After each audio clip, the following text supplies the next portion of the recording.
Bonjour les CE2. Alors aujourd'hui, je voudrais vous montrer comment faire des multiplications à trous. Alors déjà, je pars avec des exemples simples. Là, il suffit de connaître ces étapes. Par exemple, 27, c'est 9 fois, vous devez savoir que c'est 9 fois 3. 9 fois 3, ça fait 27. 56, c'est 8 fois 7. Puisque vous savez que 8 fois 7, ça fait 56. 24, c'est 8 fois 3. 35, c'est 7 fois 5. Bon, ça c'est simple. J'arrive à un cas plus compliqué. Plus compliqué, mais pas très difficile. Alors tout ça, vous pouvez faire avec l'étape sous les yeux, hein, bien sûr. Alors là, j'ai 28 et je cherche combien de fois 6 il faut pour faire 28. Alors là, ça tombe pas juste. Dans les exemples du dessus, ça tombait juste. Là, ça tombe pas juste. Donc l'idée, c'est de se rapprocher le plus possible de 28 sans le dépasser. Donc je cherche dans la table de 6 ce qui se rapproche le plus possible de 28 sans le dépasser. Et je m'aperçois que c'est 6 fois 4. 6 fois 4, ça fait 24 parce que si je fais 6 fois 5, ça fait 30, je dépasse. Donc d'accord, on s'arrête à 6 fois 4 puisque 6 fois 5, c'est trop grand. 6 fois 4, ça fait 24. Donc pour avoir 28, il faut encore rajouter 4, puisque 24 plus 4, ça fait 28. Donc, je mets plus 4. D'accord? 6 fois 4, 24.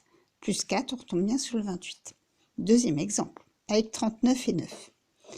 Je cherche dans la table de 9 ce qui se rapproche le plus de 39 sans le dépasser. Et je m'aperçois que c'est 9 fois, encore 4. 9 fois 4, ça fait 36.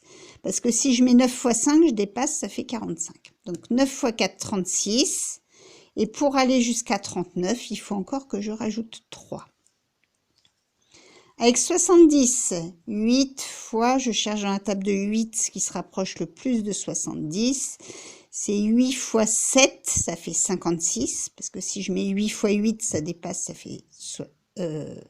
non, j'ai dit n'importe quoi.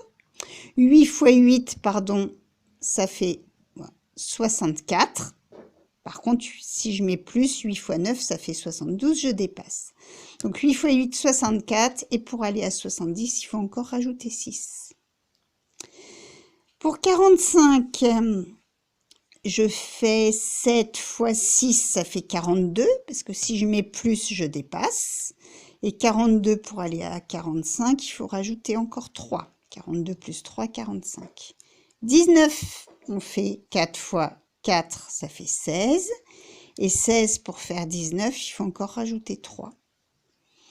Et 40, on fait 8 fois 5. Et alors là, ça fait pile le bon résultat. 8 fois 5, ça fait 40. Donc, je mets plus 0. Voilà.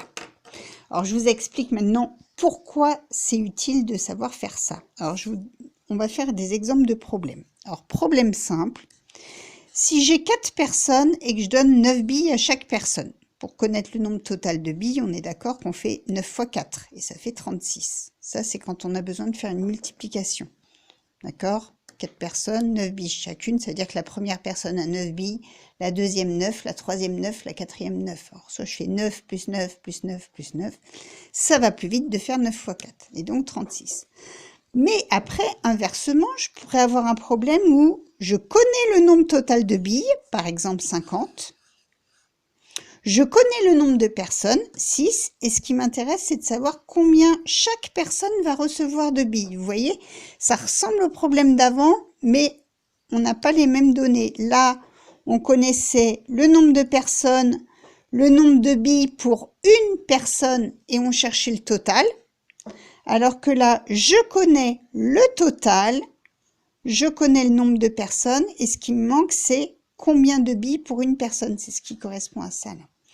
Et dans ce cas-là, je fais une multiplication à trous. Je fais 6 fois quelque chose, et il faut que je m'approche de 50, puisqu'il y a 50 billes en tout. Et là, je vais faire 6 fois 8, 48. Pour faire 50, il faut rajouter 2. Ça veut dire que chaque personne reçoit 8 billes. Et il y a 2 billes que je ne peux pas distribuer, parce que j'en ai pas assez pour tout le monde. Bon, tout ça, c'est en partant du principe que chaque personne reçoit le même nombre de billes. Alors, petite remarque, en fait, alors ce qu'on rajoute là, ça s'appelle le reste. Et à chaque fois, le reste, il doit être plus petit que ce nombre-là. Là, il reste 2 billes, donc il n'y en a pas assez pour 6 personnes. S'il m'en était resté plus, s'il m'était resté 8 billes, ça voulait dire que je pouvais en distribuer encore. D'accord? Donc ce nombre-là, il doit toujours être plus petit que celui-là. Regardez, on vérifie. 4, c'est plus petit que 6. 3, c'est plus petit que 9. 6, plus petit que 8. 3, plus petit que 7. 3, plus petit que 4. 0, plus petit que 8. Si vous voyez que là, vous avez un nombre plus grand que ceux qui sont là, soit vous vous êtes trompé dans les calculs, soit ça veut dire que vous n'avez pas mis un nombre assez grand ici, que vous auriez pu mettre plus. Voilà, j'espère que j'ai été claire. À bientôt.